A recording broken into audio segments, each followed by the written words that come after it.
Hello friends, cook with বন্যাতে আরও একটা recipe দেখার জন্য তোমাদের সবাইকে স্বাগত। আজকে আমি তোমাদের সাথে শেয়ার করব ম্যাঙ্গো সেমাই পুডিং। ঘরে থাকা উপকরণ দিয়েই তৈরি হয়ে যাবে। এটা তৈরি করতে আমি ডিম এবং কনডেন্স মিল্ক কিছুই ব্যবহার করিনি। আর এই গরমের সময় এরকম ঠান্ডা ঠান্ডা পুডিং খেতে কিন্তু দারুণ লাগে। এখনও বাজারে কিন্তু আম পাওয়া যাচ্ছে। আম থাকতে থাকতে অবশ্যই একবার এই রেসিপিটা বানিয়ে খেতে পারো। আর এটা না বানিয়ে খেলে আমি বলে বোঝাতে পারবো না এটা কতটা দারুণ খেতে হয়। পুরো রেসিপিটা শেষ পর্যন্ত দেখো যে এই রেসিপিটা কিভাবে আমি বানিয়ে। রেসিপিটা ভালো লাগলে লাইক কমেন্ট শেয়ার করার অনুরোধ রইল। এখানে যেসব রেসিপিগুলো তোমরা দেখতে পাচ্ছ এগুলো অলরেডি আমার চ্যানেলে আপলোড করা রয়েছে। লিঙ্ক নিচের ডেসক্রিপশানে এবং প্লে লিস্টে পেয়ে যাবে। রেসিপিগুলো তোমাদের কেমন লাগছে তা জানাতে ভুলো না। আর ভালো লাগলে লাইক কমেন্ট শেয়ার করার অনুরোধ রইল। তাহলে চলো শুরু করি আজকের রেসিপিটি। প্রথমে দেখো এখানে আমি একটা আম ভালো করে পেস্ট করে নিয়েছি। নিয়ে একটুখানি জল দিয়ে এটাকে ভালো করে মিশিয়ে নিচ্ছি। এবার এখানে 3 চামচ মতো চিনি দিয়ে দিচ্ছি। চিনিটা গলা অবধি এটাকে নাড়তে হবে এবং যখন দেখবে যে এটা নাড়তে নাড়তে একটু ঘন হয়ে এসছে, দেখো ঠিক এরকম হয়ে এসছে, একটু ফুটফুট এসছে, তখন বুঝতে হবে এটা হয়ে গেছে। এবার এখান থেকে আমি বড় চামচের ধরো 3 থেকে 4 চামচ মতো একটা বাটিতে তুলে আলাদা করে রেখে দিচ্ছি, এটা পরে ব্যবহার করব। এবার বাকি যেটুকু আমের রয়েছে সেইটুকুর ভেতরে আমি 3 থেকে 4 চামচ মতো জল দিয়ে দিচ্ছি। দিয়ে এবার এটাকে ভালো করে মিশিয়ে নিচ্ছি।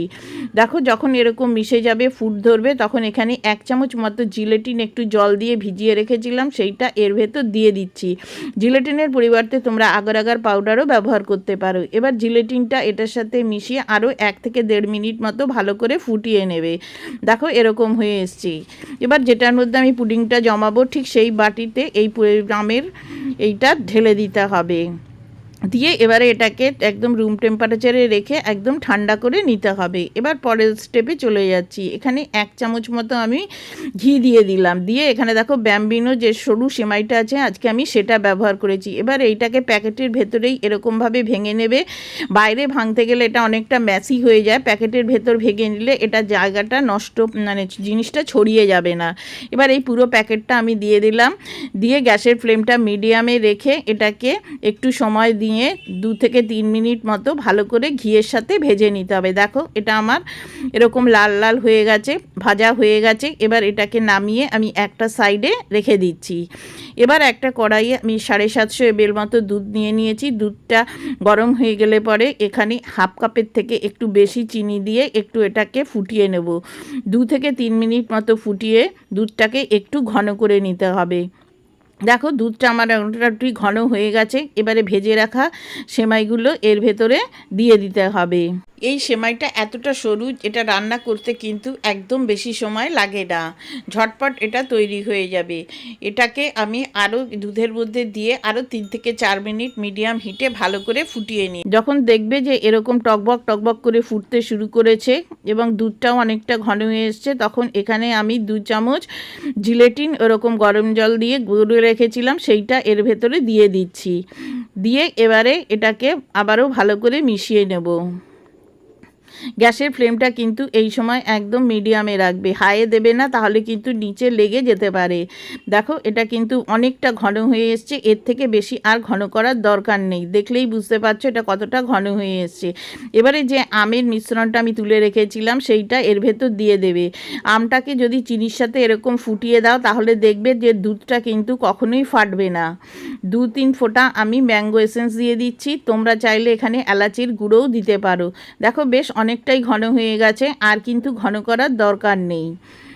আর কালারটাও কত সুন্দর এসছে। এদিকে দেখো যে পাত্রের মধ্যে আমি আমের জেলিটা ঢেলেছিলাম সেটাও কিন্তু বেশ সেট হয়ে গেছে, হাতে লাগছে না। এবার গরম গরম সেমাইয়ের যে মিশ্রণটা আছে সেটা এই বাটির ভেতরে ঢেলে দিতে হবে। দিয়ে এবারে এটাকে রুম টেম্পারেচারে ঠান্ডা করে আমি সারা রাত এটাকে ফ্রিজে রেখে দিয়েছি। খুবই ঝটপট তৈরি হয়ে যায়। গরমের সময় এরকম পুডিং বানিয়ে খেতে কিন্তু দারুণ লাগে। দেখো পরের দিন আমি এটাকে বার করে এনেছি, একটুও দেখবে এরকম হাতে লাগছে না, এবং এরকমভাবে একটুখানি চাপ দিলেই দেখবে চারপাশ থেকে ছেড়ে আসছে, ছুরিরও দরকার নেই। এবারে একটা প্লেট নিয়ে ঠিক এরকমভাবে উপর করে দিলেই পুডিংটা কত সহজেই বেরিয়ে আসবে। দেখো কত সুন্দর দেখতে পুডিং হয়েছে। এবারে ওপরে একটু আমের কুচি আর একটা পুদিনা পাতা ছড়িয়ে দিয়ে তুমি ডেকোরেশন করতে পারো। এটা ডেকোরেশন ছাড়া কিন্তু খেতে দারুণ লাগে। দেখো ঠিক এরকমভাবে আমি একটুখানি কেটে দেখাচ্ছি যে এটা কত সুন্দর খেতে হয়। বাড়িতে অতিথিরা এলে আগে থেকে বানিয়ে রেখে দিলে এইরকম একটা ডেজার্ট কিন্তু তোমরা সার্ভ করতেই পারো। আজকাল বাইরের কেনার ডেজার্ট অনেকেই পছন্দ করে না, কিন্তু এইরকম একটা ডেজার্ট থাকলে সবাই কিন্তু বেশ ভালোভাবেই খাবে এবং না বলতে পারবে না। দেখো কত সুন্দর তৈরি হয়েছে। এবারে একটু কেটে দেখাচ্ছি। আজকের এই রেসিপিটা তোমাদের কেমন লাগলো বন্ধুরা, তা অবশ্যই জানিও। মুখে বলে বোঝানো যাবে না এর স্বাদ কতটা ভালো। একদিন বাড়িতে বানিয়ে কেমন খেতে হয়েছিল সেটা জানিও। আর দেখো দুটো লেয়ার কিন্তু কত সুন্দর দেখা যাচ্ছে, নিচে আমের লেয়ার আর ওপরে দেখো সেমাই আর আম দিয়ে লেয়ার, অসম্ভব সুন্দর খেতে হয়।